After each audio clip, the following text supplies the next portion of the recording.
हजूरे आला आज तक खामोश बैठे इसी गम में। हजूरे आला आज तक खामोश बैठे हैं इसी गम में।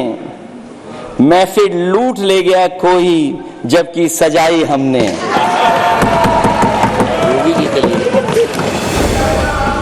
इसी शायरी के साथ लोकसभा में अखिलेश ने एक बार फिर अयोध्या की हार पर बीजेपी की दुखती रग पर हाथ रख दिया कि आवाम ने तोड़ दिया हुकूमत का गुरूर।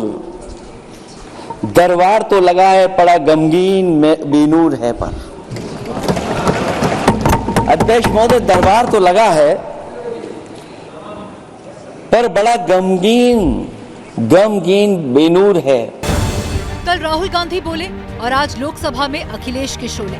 अखिलेश ने अयोध्या के मुद्दे पर बीजेपी पर खूब तंज कसे और अयोध्या से आए पैगाम वाली कविता भी सुनाई। होए वही जो राम रची राखा, यह है उसका फैसला जिसकी लाठी में नहीं होती आवाज। जो करते थे किसी को लाने का दावा, वो है खुद किसी के सहारे के लाचार। हम अयोध्या से लाए हैं उनके प्रेम का पैगाम। हम अयोध्या से लाए हैं उनके प्रेम का पैगाम, जो सच्चे मन से करते हैं सबका कल्याण। अखिलेश यही नहीं रुके, अग्निवीर, एमएसपी, पेपर लीक और ईवीएम के मुद्दे पर बीजेपी को घेरा और दावा किया कि जब सत्ता में आएंगे तो अग्निवीर योजना को खत्म कर देंगे और एमएसपी गारंटी कानून लाएंगे। हम अग्निवीर व्यवस्था को कभी स्वीकार नहीं कर सकते हैं। आज नहीं कल नहीं बाद में, जब कभी भी सत्ता में इंडिया गठबंधन आएगा, अग्निवीर व्यवस्था हमेशा हमेशा के लिए खत्म हो जाएगी। जो इंफ्रास्ट्रक्चर एग्रीकल्चर सेक्टर में बनाने की बड़ी बात कही थी, अगर सरकार की तरफ से एक भी मंडी 10 साल में बनी हो तो जरूर सरकार बताए। जो सरकार मंडी नहीं बना सकती है उस पर एमएसपी का भरोसा कैसे कर सकते हैं, जिन्होंने एमएसपी का भरोसा दिलाया था। लोकसभा में भाषण के दौरान टीएमसी सांसद कल्याण बनर्जी भी अलग अंदाज में नजर आए।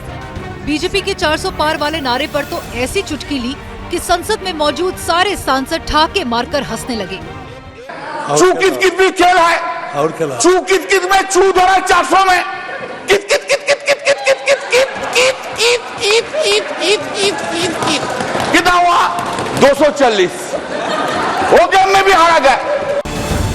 टीएमसी सांसद यही नहीं रुके, उन्होंने लोकसभा स्पीकर ओम बिरला की तरफ देखते हुए कहा, आपको ही देख रहे हैं, किसी और को नहीं। हम तो आपको ही देख रहे हैं, हम किसी को नहीं देख रहे। एक बार देखने से साइड से आपको ही देख। सर हम इसलिए आपको, आपसे ज्यादा स्मार्ट इधर कोई नहीं है, कोई जेंटलमैन नहीं है जो उनको छोड़ के आपको देखेंगे। गुड एक्टर्स में आया लेकिन उनको नहीं देखता है, आपको ही देखता है सर, आपको, सिर्फ आप। सदन में बोलने की बारी एआईएमआईएम अध्यक्ष और हैदराबाद के सांसद असदुद्दीन ओवैसी की भी आई।